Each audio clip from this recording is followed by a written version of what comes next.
અત્યારે અમે બાપુપુરા ગામમાં છીએ.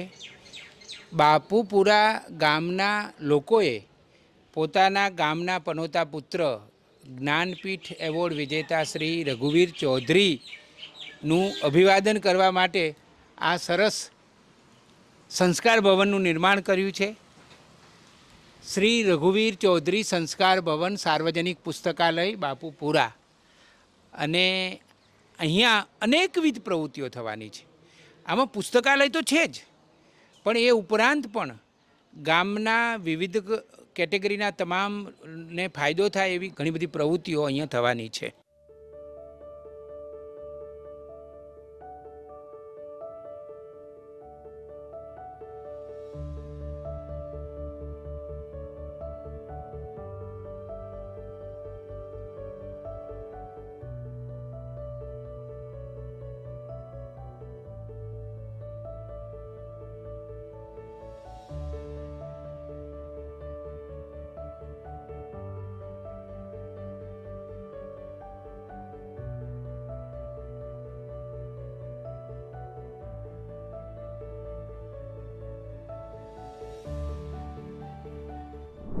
સંજયભાઈ, આ જે ભવનમાં આપણે ઊભા છીએ એનું નિર્માણ હમણાં જ કર્યું, તો એના વિશે અમારે જાણવું છે કે આ નિર્માણ શા માટે થયું, બાપુપુરાના ગ્રામજનોએ આ નિર્માણ કર્યું, એની પાછળનું પ્રયોજન શું છે?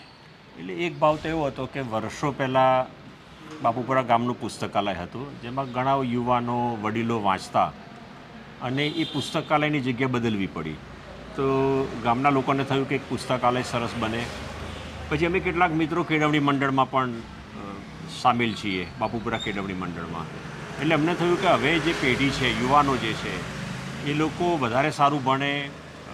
આપણે જાણીએ છીએ કે સ્પર્ધાત્મક થઈ ગઈ છે આજે, નોકરીઓ મેળવવી, સારા ધંધા રોજગાર ઊભા કરવા, નવી દિશામાં જવું. અને એ ઉપરાંત આપણે વિચારીએ ને તો ગામમાં જે લોકો રહે છે, વડીલો છે, મહિલાઓ છે, નાના બાળકો છે, એમના માટે પણ કંઈક કરવું જોઈએ. એટલે એવું એક ભવન બનાવીએ કે જેમાં તમામ વિદ્યાર્થીઓ છે, નાગરિકો છે, મહિલાઓ છે, પછી સેમિનારો થાય, સતત સેમિનારો થાય, આરોગ્ય અંગેના સેમિનારો થાય, ઉચ્ચ શિક્ષણમાં કેવી રીતે જવું, ક્યાં એડમિશન લેવું, ક્યાં એડમિશન ના લેવું. અને છેલ્લો મુદ્દો કહું તો સિવિક સર્વિસીસ.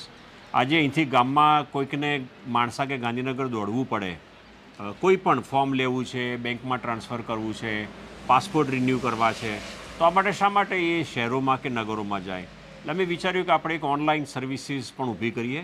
એટલે આવા વ્યાપક વિચારથી અમે આ ભવનનું નિર્માણ કર્યું, રમેશભાઈ. અને એનું સંચાલન કોણ કરશે, કેવી રીતે કરશે? એટલે આ ભવન જ્યારે અમે બનાવ્યું ત્યારે અમારી ગણતરી હતી કે આનું નામ સંસ્કાર ભવન બાપુપુરા રાખીશું. પણ ગામના લોકોએ બહુ જ લાગણીથી આગ્રહ કર્યો કે આનું નામ શ્રી રઘુવીર ચૌધરી સંસ્કાર ભવન જ હોવું જોઈએ, જેનો પિતાજીએ પણ વિરોધ કર્યો, પણ લોકોએ કીધું અમે નહીં ચલાવી લઈએ, ભલે તમને એવું લાગે કે આ તમારું નામ છે. પણ પછી તો એમણે સ્વીકારવું પડ્યું અને અમે નામ આપ્યું શ્રી રઘુવીર ચૌધરી સંસ્કાર ભવન. આ એક ટ્રસ્ટ છે, આ પબ્લિક ટ્રસ્ટ છે, એની પબ્લિક ટ્રસ્ટ તરીકેની નોંધણી થઈ છે. અને જેટલા પણ બીજા રજિસ્ટ્રેશન કહીએ, આઈટી પાન કહીએ, દર્પણ આઈડી કહીએ, એટીજી રજિસ્ટ્રેશન કહીએ, અને એનાથી આગળ CSR રજિસ્ટ્રેશન કહીએ, આ તમામ એટલે કે જાહેર સંસ્થા છે, એ રીતે અમે એને ચલાવવાના છીએ. માત્ર ગામના જ નહીં, આજુબાજુના વિસ્તારના જે પણ યુવાનો અને નાગરિકો છે, એના માટે અમે આ ભવનમાંથી સેવાઓ આપીશું. Thank you.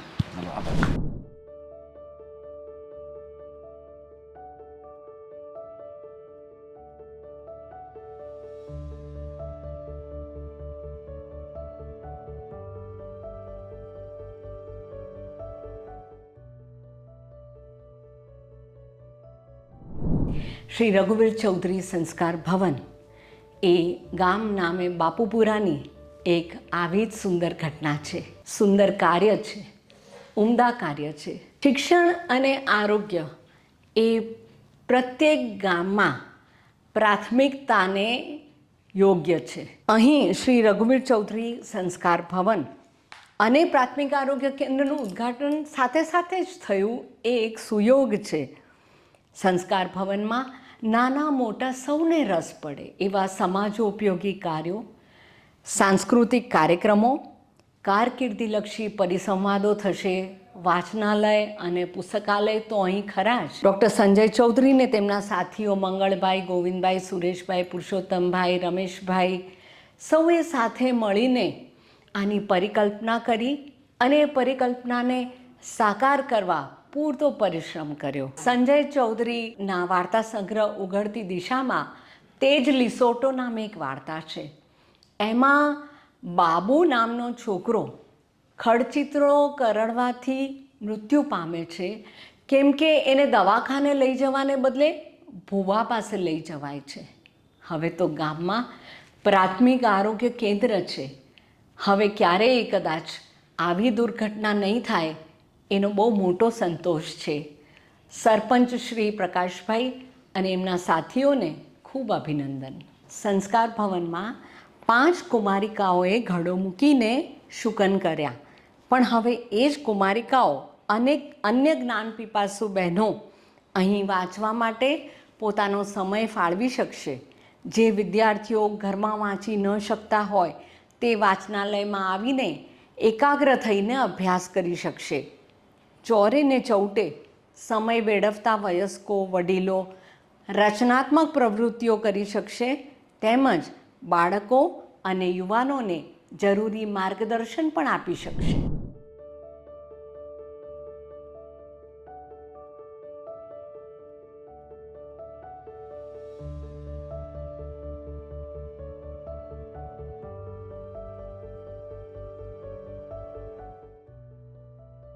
એક દિવસ કેળવણી મંડળની મિટિંગમાં અમે બધા જ્યારે રઘુવીરભાઈના સન સંજયભાઈને બધા મળ્યા ત્યારે અમે વિચાર મૂકેલો કે કોઈ એક માણસે અમારા ગામમાં બીજા જેનું નામ જીવાભાઈ વીરાભાઈ પોતે શિક્ષક હતા, એમને પોતાનો 2 મકાન ખરીદેલો.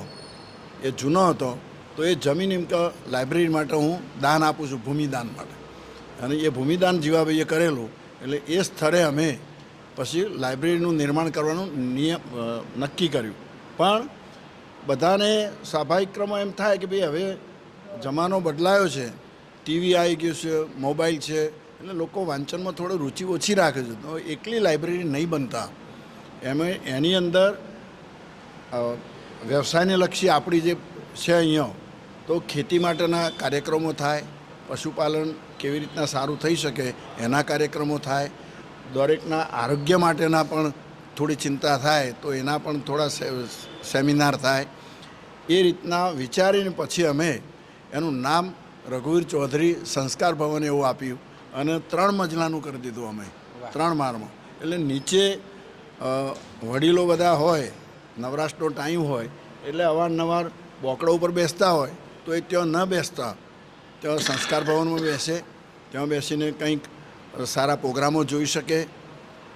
ત્યાં પણ એમની પણ ચા પાણીની વ્યવસ્થા થાય એની પણ અમે વ્યવસ્થા કરવાના છીએ. અને વચલો જે મજલો છે ત્યાં લાઇબ્રેરી ચલાવવાના છે અને ઉપરના માળે વાંચનાલય રહેશે. એટલે ઘણા લોકોને એવું હોય કે ભાઈ ઘેર વાંચન કરતા હોય પણ ત્યાં વાતાવરણ અનુકૂળ ના હોય, જો ઉચ્ચ અભ્યાસ કરતા હોય એમનું વાતાવરણ અનુકૂળ ના હોય તો લાઇબ્રેરીમાં આવીને વાંચી શકે, શાંતિથી વાંચી શકે. એના માટેના બધા કાર્યક્રમો થવાના છે.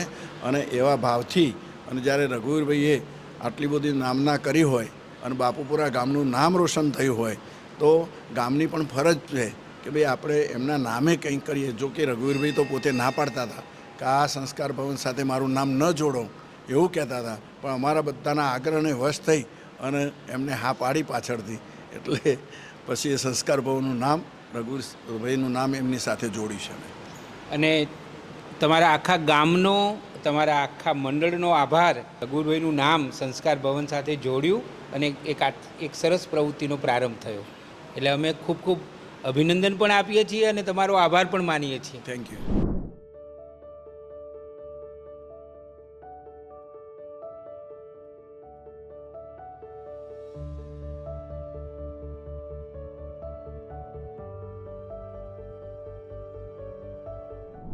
આપણી ભાષાના ઉત્તમ સર્જક, જ્ઞાનપીઠ એવોર્ડ વિજેતા શ્રી રઘુવીર ચૌધરીને